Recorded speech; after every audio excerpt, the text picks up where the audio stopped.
Das areias de Cairo e Al-Buhaira para as areias de Copacabana. Doha El-Gobashi e Nada Melouadi cativaram o público e fizeram história nos Jogos Olímpicos do Rio 2016. A dupla do vôlei de praia quebrou paradigmas quanto à participação não apenas egípcia, mas muçulmana na modalidade e abriu debate sobre diversidade. A partir de agora, eu mesmo, Luiz Fernando Filho, irei conduzir este episódio do Terceiro Aro, o podcast do Ponta de Lança que conta histórias do desporto e paradesporto africano nos Jogos Olímpicos e Paralímpicos. Então pega a visão, ajeite os fones de ouvido ou ajuste mesmo o volume da caixa de som e bora conferir esse EP. Mete o play, DJ!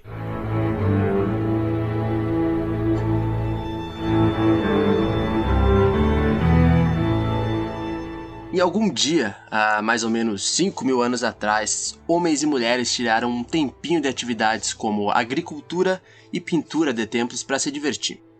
Hoje, conhecido como Ra, o deus do sol deve estar feliz. Afinal, como de costume, está um calor daqueles e não se vê chuva há meses. Mas nada vai parar o evento do dia. Aliás, todos se juntaram à beira do Rio Nilo para praticar diferentes esportes que se assemelham ao handebol, a ginástica artística e rítmica, o boxe, o salto em altura, natação, entre muitos outros. Praticamente os Jogos Olímpicos, só que cerca de 1.500 anos antes da primeira edição da Era Antiga. A cada partida que termina, o vencedor da vez é ovacionado pela superioridade mostrada, enquanto o perdedor também é ovacionado, só que pelo seu espírito esportivo demonstrado. Esse era o tipo de coisa que acontecia no Egito Antigo. De lá pra cá, muitos povos e culturas passaram pela mesma região, mas o espírito esportivo continua presente, firme e forte, principalmente na família Meouadi. Na casa dos Meouadi, para vocês terem noção, todo mundo joga vôlei, sem exceção. Nos encontros de família só se fala disso e tem até um tio que já jogou profissionalmente. O esporte é coisa séria para eles, tá? E não seria diferente na próxima geração. As gêmeas Meouadi não tinham para onde fugir, o esporte estava no sangue. Só que para Nada e Noura, parece que seria mais do que o entretenimento dos encontros de família, o que no Egito seria uma missão bem difícil de levar para frente. Com o incentivo dos parentes, fizeram as malas e foram de Cairo para Missouri, nos Estados Unidos. Lá se matricularam na Park University, onde queriam se formar principalmente como jogadoras de vôlei.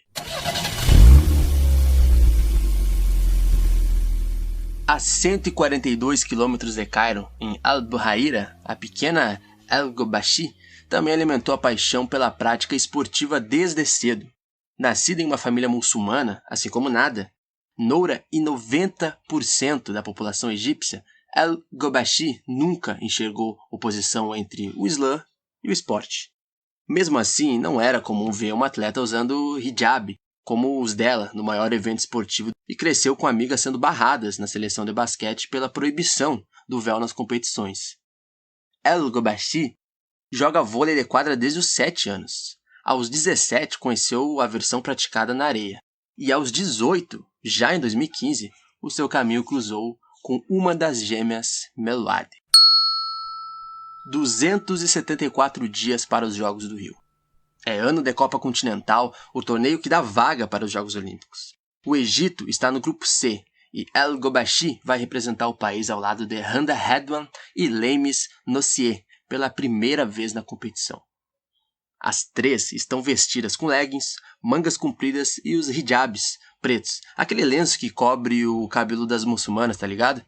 Mas ninguém se espanta com isso. É que em muitos países africanos, por exemplo, o Islã faz parte do dia a dia das pessoas, inclusive dos atletas e das atletas. Elas não eram as únicas com os hijabs, e agora, para elas e as demais, fazia mais sentido traçar voos altos depois que a Federação Internacional de Vôlei afrouxou algumas regras relacionadas ao uniforme dos jogadores. Então é isso. Elas são só mais uma equipe de vôlei de praia comum tentando uma vaga inédita nas Olimpíadas. Quem nunca? Bem, El-Gobashi e Handa foram a dupla titular e adiantaram uma boa parte do caminho, levando as faraós para a fase final, com mais 5 duplas africanas.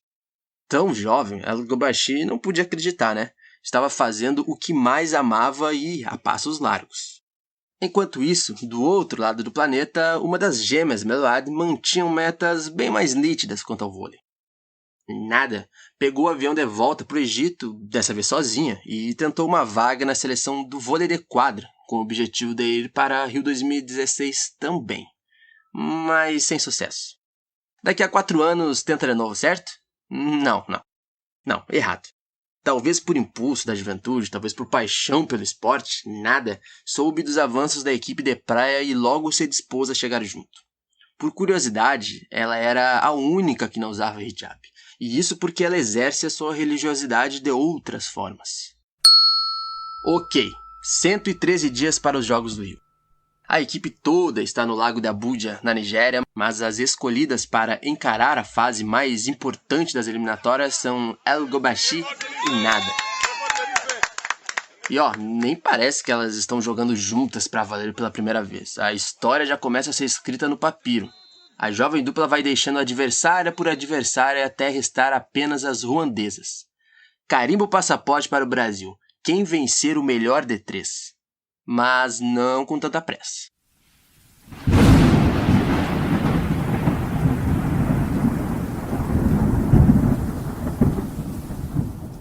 O tempo virou na região central da Nigéria e a final teve que ser adiada. Infelizmente, a remarcação da partida esfriou um pouco a recente dupla que começou a série até perdendo de 2-1. Com o hijab amarrado e o rabo de cavalo preso, mas bem preso, as egípcias mostraram que não tinham nada decidido. 2-1 para o lado egípcio no segundo jogo. Agora era o seguinte, quem ganhasse seria campeã. Bola no ar e no primeiro set apertadíssimo, El Gobashi e Nada fecham com 21-19. Falta só mais um set, mas nada fácil. Só que as duplas têm um nível de jogo muito semelhante, então acaba que a vaga vai ser decidida ponto a ponto mesmo. Pelo mesmo placar apertado do primeiro set, o Egito conquista a Copa Continental e de quebra uma vaguinha inédita nos Jogos Olímpicos. احنا عايزين نظهر نقول لهم فعلا ان افريقيا فيها ناس ممكن تتطور انما مش ناس رايحه تأدي واجب وخلاص او ناس رايحه عشان هي وصلت اولمبياد فلازم تروح. رايحين نعمل فعلا اسم لنفسنا على الاقل. Ufa, agora sim, hein? 2 dias de Jogos do Rio. Já em areias brasileiras, as representantes africanas carregam um grande feito por chegarem até ali. Ela diz que a importância dessa vaga é mostrar para o mundo que a África está se desenvolvendo no esporte. Ao mesmo tempo, ela e Nada sabem que daqui para frente o nível é cada vez mais alto.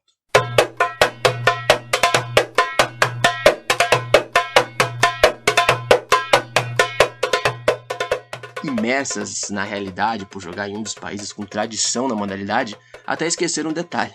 Na noite de 7 de agosto de 2016, às 6 horas e 45 minutos, entram na arena montada na praia de Copacabana, na zona sul do Rio de Janeiro, para fazer a sua grande estreia.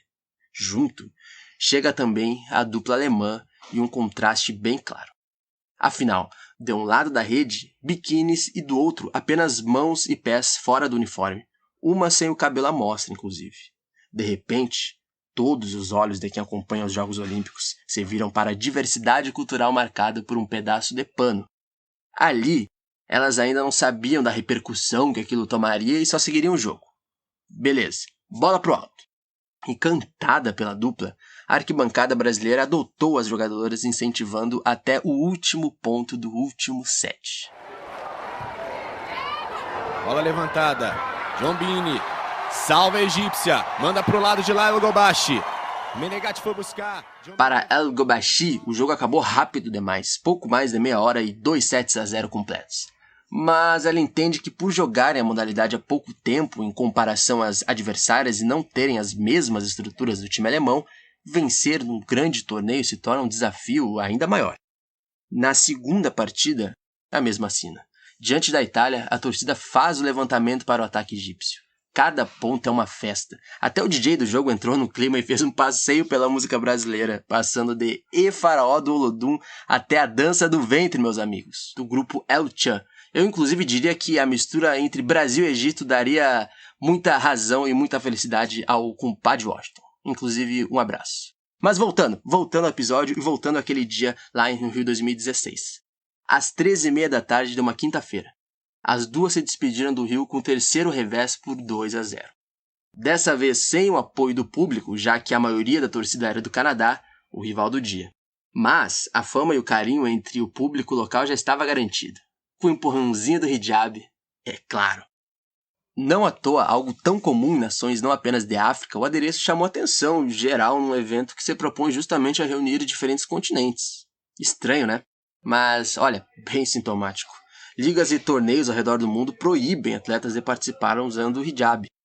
Depois dali, Al-Gobashi se tornou um dos rostos dessa discussão e defende que, abre aspas para ela, viu?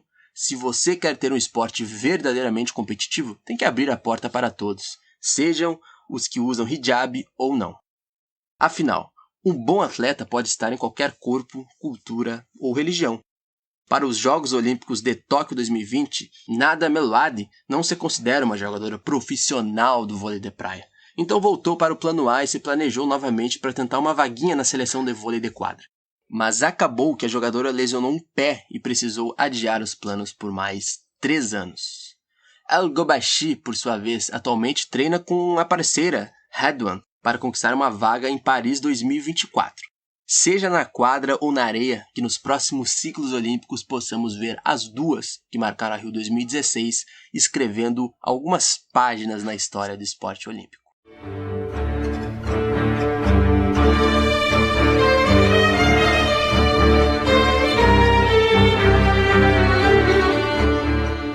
Esse episódio contou com a locução de eu mesmo, Luiz Fernando Filho, e capa de Júlia Santos. O roteiro é de Liz Ramos e a edição deste episódio de Rubens Guilherme Santos. As referências para a construção do roteiro deste EP estão na descrição. Obrigado ou obrigada por nos escutar até aqui. E encontro marcado no próximo episódio do Terceiro Aro, viu? Não esquece, daqui a 2 semanas. Tchau e até mais. Terceiro Aro é uma produção do Ponta de Lança.